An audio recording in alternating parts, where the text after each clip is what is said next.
On a vu donc en théorie comment fonctionne le NAT. Donc NAT partie 1, NAT partie 2. On va regarder maintenant plus en détail avec VMware Workstation comment on fait pour configurer les paramètres de NATing. Puis on va essayer de comprendre un peu mieux. Et on va aussi arriver au port forwarding. Donc on va voir comment le faire aussi avec Workstation qui est beaucoup plus facile qu'avec la version Player. Donc la version Workstation Pro offre des écrans graphiques beaucoup plus simplifiés pour le faire. Donc on se rappelle que notre VM, deux modes, le mode Bridge puis le mode NAT. En Bridge, on se rappelle que dans le fond, notre machine avait une identité distincte sur le réseau d'un point de vue de Layer 2, de Layer 3, excusez. Donc elle a un IP à part entière avec le même masque que votre hôte. Donc vu des yeux du routeur et des autres machines, cette machine-là n'est pas différente de celle-là.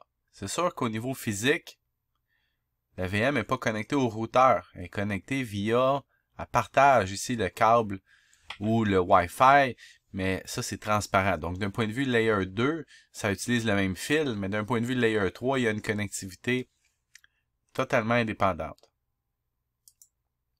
En mode NAT, votre machine virtuelle, en fait, ici, là, la machine a accès à toutes les machines et toutes les machines ont accès à la VM. En mode NAT, ça va être un petit peu différent.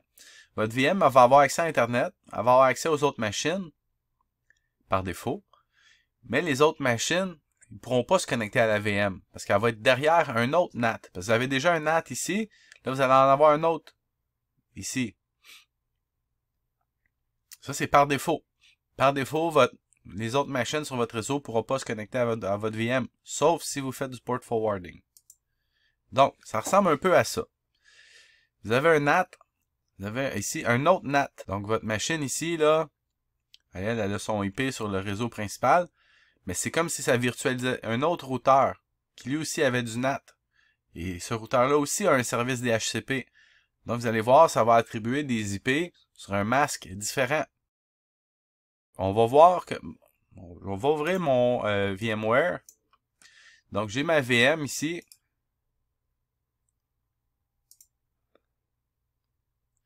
Que j'ai configuré en mode NAT. C'est connecté. Je peux voir que ma machine a ce IP-là sur le NAT et qui a une passerelle par défaut .2. Pourquoi c'est pas .1? Vous allez voir bientôt. Donc, c'est ma machine. En fait, c'est mon host. On va essayer de pigner le genre de routeur virtuel. Ça fonctionne.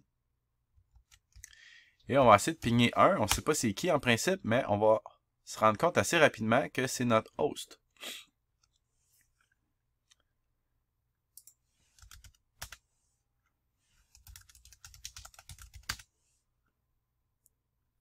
On peut voir que sur ma carte réseau virtuelle VMnet 8, qui est celle réservée pour le NATing, on peut voir que mon host est sur ce réseau-là lui aussi. Et il ne voit pas de passerelle parce que dans le fond, lui, c'est comme s'il y avait deux interfaces, une vers le NAT, une vers lui. Bon, il y en a plus que ça, là, mais donc il y en a au moins deux. Donc ici, vu de mon PC host, est-ce que je suis capable de pigner la VM? Oui. Et si j'étais sur un autre ordi, sur mon LAN, je serais pas capable de pigner. Parce que mon autre PC ou mon téléphone n'aura pas d'interface sur le 239. Donc, il va avoir une interface juste sur le réseau normal Ethernet, donc 192.168.0/24. Donc, pour configurer les paramètres de NATing, vous allez dans Edit, Virtual Network Editor. En général, on n'a pas besoin d'aller là à part pour faire du port forwarding. Donc ici, il faut activer le mode administrateur. Des fois, c'est long. Et là, on voit soudainement que le mode bridge apparaît. Il n'était pas là tantôt. Là, on choisit NAT. Et là, ici, il y a un... On va regarder l'option de connecter ou non l'autre sur ce nouveau réseau-là, sur ce nouveau sous-réseau-là. On va cliquer sur OK. Ça va restarter le service de VMware. Et je vais revenir ici.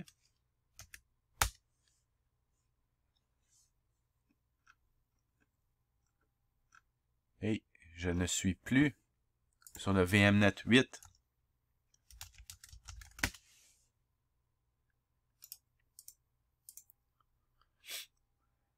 Le VMnet 8, il apparaît même plus ici. Et si je vais dans ma VM, j'essaie de pigner la machine, ça ne marche plus. On va le remettre.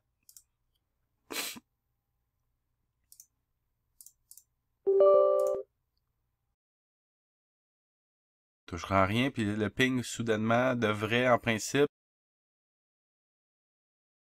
prendre du temps. Mais maintenant ça marche. Je n'ai rien touché. C'est comme si mon host venait de rejoindre le réseau. Si je reviens ici, mon VMnet 8 il est ici. Il s'appelle Ethernet 2, là, mais ça c'est juste un display name. On n'accordera pas trop d'importance à ça. C'est enable puis il est connecté.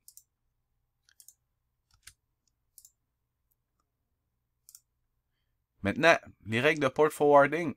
Donc, je sais que sur ma VM ici, j'ai un service SSH qui roule. Netstat-A, ça permet de voir tous les services qui écoutent sur des ports. Beaucoup trop de stock. On va filtrer ça avec un grep.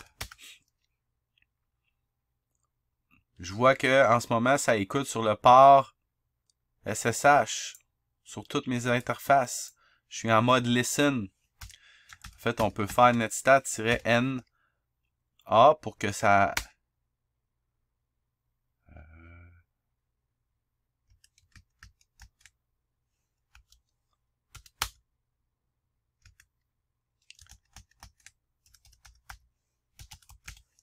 On va faire un grep 22 à la place.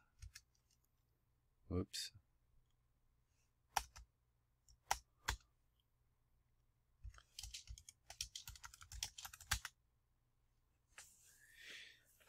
C'est parce que par défaut, quand tu fais un netstat, ça t'affiche le nom des ports. Donc le port 22 s'appelle SSH, là, mais en mettant "-n", ça me permet de éviter la résolution des noms de ports. Là. Donc là, ça me permet de configurer, de vérifier en fait que mon service SSH roule. De toute façon, c'est pas comme ça que je vous l'avais montré.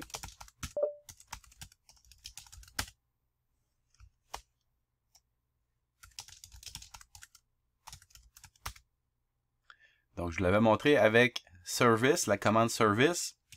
Je vous l'avais montré avec la commande system control.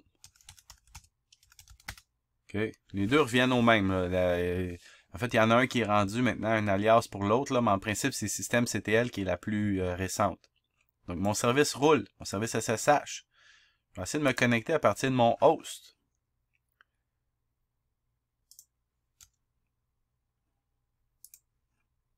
Prendre un vrai client SSH.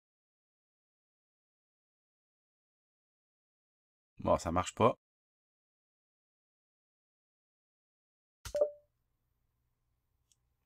Le nom de la machine, c'est bien Ubuntu 2004-VM.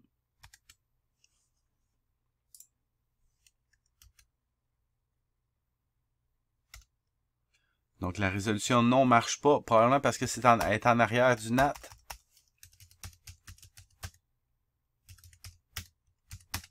Si je me connecte avec le IP directement,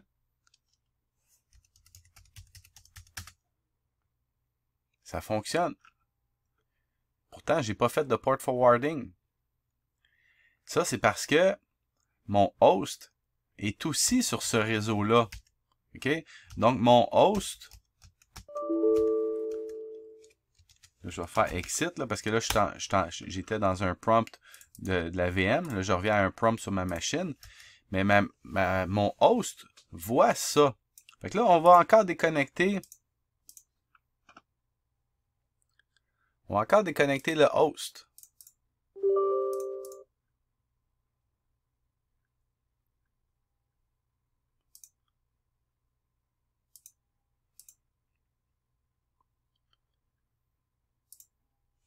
maintenant,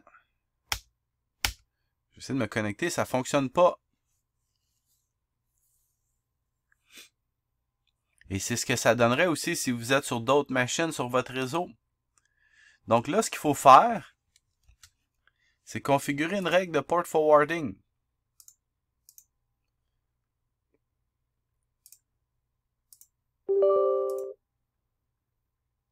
On va dans les paramètres du NAT, NAT Setting. Je l'ai déjà fait. Dans le fond, je peux le refaire là, mais dans le fond, quand on va se connecter sur le port 2222 sur le host, on veut que ça redirige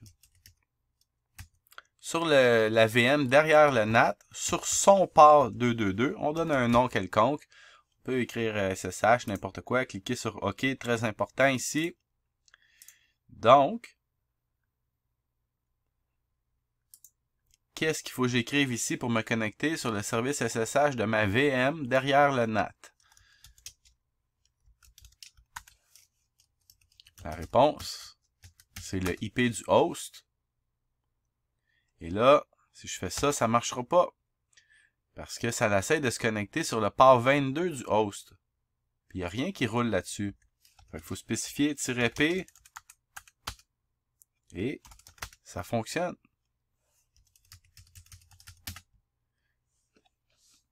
Là, on a fait un peu de gymnastique là, parce qu'on veut tester tout sur la même machine. Mais si vous avez d'autres machines sur votre réseau, vous pouvez prendre votre téléphone, vous trouvez un client SSH sur votre téléphone, vous pouvez vous trouver un client SSH sur un autre ordinateur, une tablette.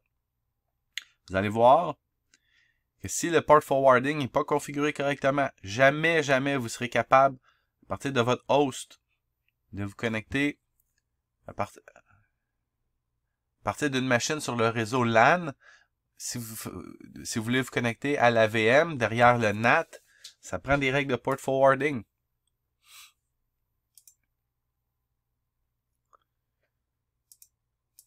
Peut-être vous avez remarqué, dernière chose, que les machines, c'est ça, le masque n'était pas le même. En fait, c'est un masque 24 bits aussi, là, mais le troisième octet n'est pas le même. Le fameux 239, ça se configure, ça, ok? Parce qu'à un moment donné, tu réinstalles Workstation, tu fais une mise à jour, puis le chiffre change. Mais ça, on peut le changer. C'est nous autres qui décident. Là, si je vois là, tout va être en gris. Il faut toujours escalader en mode administrateur pour que ça marche.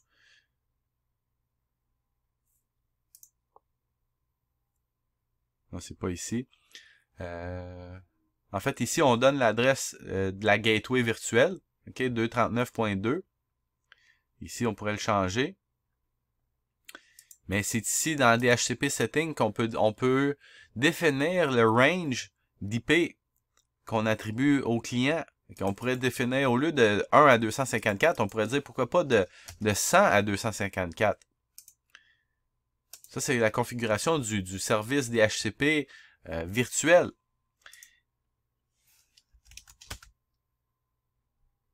Là, ici, il faudrait que je fasse une réinitialisation, là.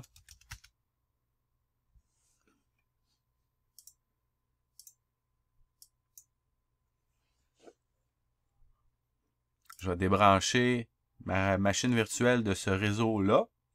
Et quand je vais la rebrancher, elle va faire une requête DHCP et elle va en principe obtenir une adresse IP dans la plage qu'on a spécifiée. On a dit de 100 à 254.